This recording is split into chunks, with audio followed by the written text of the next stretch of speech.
Mr. Rambarran, have you come across any cases, successful or otherwise?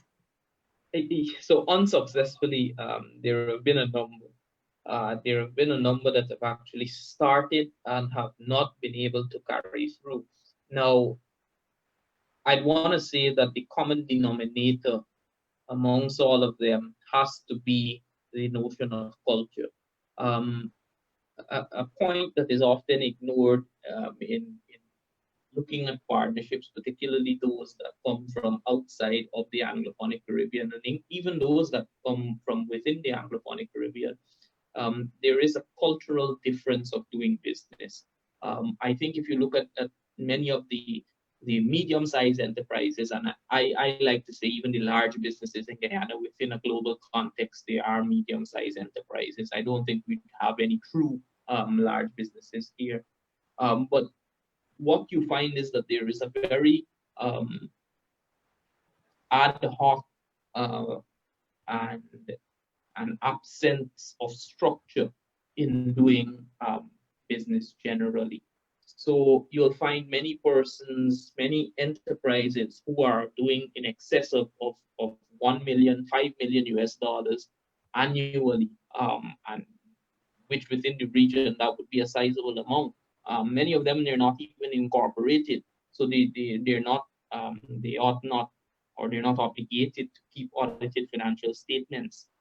So that's just one very practical barrier.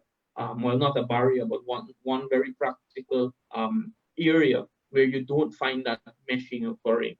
Persons who are doing business in other countries, they tend to they're accustomed to a structured organization, particularly even a functioning stock market, and the discussion of that, and how that the role of that in CARICOM's development is one which we also have to explore. But they're accustomed to a number of other things, and here in Guyana, you find that enterprises are not really in that sphere. Their internal business processes are just not up to the global standard. But I think within the context of oil and gas, and within as oil and gas has begun to take effect and take shape on the economy, you have begun to see over the past 3-4 years many enterprises going that route. I know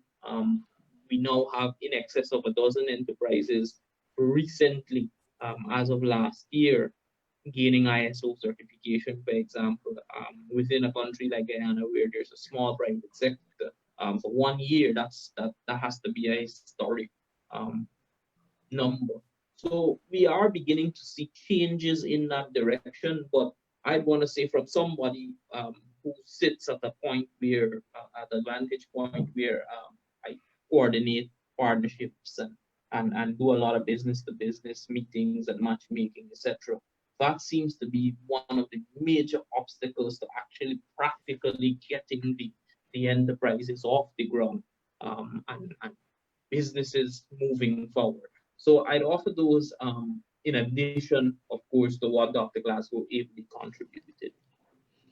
Mr. Rambarran, thank you very much for your contribution, and definitely I would like to put a plug in there for the role of chambers like yours in being able to smoothen out some of those softer aspects of development that Dr. Singh started to talk about in his presentation. Dr. Singh, there is a question